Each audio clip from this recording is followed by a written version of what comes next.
नमस्कार, मैं हूं आपके साथ सनाउ जैन। आप देख रहे हैं एनडी न्यूज, साहस सच दिखाने का। आइए बात करेंगे कुछ कौन थे श्री कृष्ण के जन्म से पूर्व कंस के हाथों मारे गए 6 शिशु। आइए देखते हैं ब्यूरो चीफ शांति कुमारी की पूरी रिपोर्ट। भगवान श्री कृष्ण वो महानायक हैं जिसने पूरी दुनिया को अधर्म और अन्याय के खिलाफ खड़े होना सिखाया, जीवन दर्शन का संदेश और ज्ञान गीता के द्वारा समझाया, भ्रमितों को राह दिखाई, दुखियों को न्याय दिलवाया, इसके लिए भारी कीमत भी चुकाई। जन्म लेते ही माँ बाप से अलग होना पड़ा, जहाँ पला बड़ा उस स्थान को भी छोड़ना पड़ा। बचपन से लेकर जीवन प्रयत्न कठिन परिस्थितियों का सामना करने के बावजूद उसे बदनाम होना पड़ा, लाछन झेलने पड़े, यहाँ तक कि श्रापग्रस्त भी होना पड़ा। अपने जीवन काल में ही अपने वंश की दुर्दशा का सामना करना पड़ा, पर इस सबके बावजूद चेहरे की मधुर मुस्कान को तिरोहित नहीं होने दिया। कभी अपने दुखों की काली छाया अपने भक्तों की आशाओं पर छाने नहीं दी, क्योंकि सभी का कष्ट हरने के लिए ही तो अवतार लिया था। द्वापर का समय था, बड़ी भीषण परिस्थितियां थी, राज्याध्यक्ष उच्च श्रृंखल हो चुके थे, प्रजा परेशान थी, न्याय मांगने वालों को काल कोठरी नसीब होती थी, अराजकता का बोलबाला था, भोग विलास का आलम छाया हुआ था।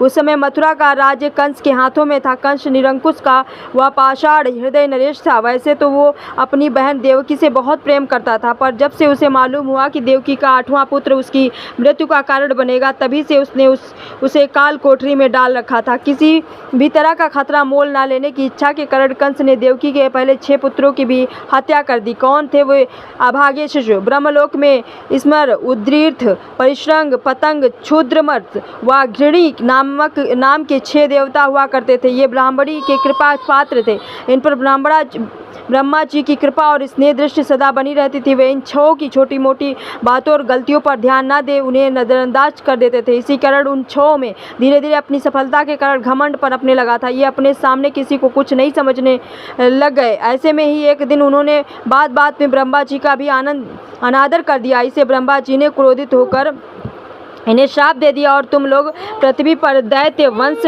में जन्म लो। इससे वो 6 की अकल ठिकाने आ गई और वे बार बार ब्रह्मा जी से क्षमा याचना करने लगे।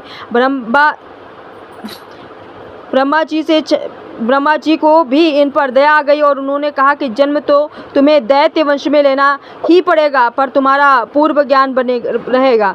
समय अनुसार उन 6 ने राक्षस राज हिरण्यकश्यप के घर जन्म लिया। उस जन्म में उन्होंने पूर्व जन्म का ज्ञान होने के कारण कोई गलत काम नहीं किया। सारा समय उन्होंने ब्रह्मा जी की तपस्या कर उन्हें प्रसन्न करने में ही बिताया, जिससे प्रसन्न होकर ब्रह्मा जी ने उनसे वरदान मांगने को कहा। दैत्य योनि के प्रभाव से उन्होंने वैसा ही वर मांगा कि हमारी मौत व देवताओं के हाथों हो, ना गंधर्वों के, ना ही हम हमारी बीमारी से मरे। ब्रह्मा जी तथा स्तुति कहकर अंतर्ध्यान हो गए। इधर हिरण्यकश्यप अपने पुत्रों से देवताओं की उपासना करने के कारण नाराज था। उसने इस बात के मालूम होते ही उन 6 को श्राप दे डाला कि तुम्हारी मौत देवता या गंधर्व के हाथों नहीं, एक दैत्य के हाथों होगी। इसी श्राप के वशीभूत उन्होंने देवकी के गर्भ से जन्म लिया और कंस के हाथों मारे गए और सुतल लोक में जगह पाई। कंस वध के पश्चात जब श्री कृष्ण माँ देवकी के पास गए तो माँ ने उन 6 पुत्रों को देखने की इच्छा प्रभु से की, जिनको जन्मते ही मार डाला गया था। प्रभु ने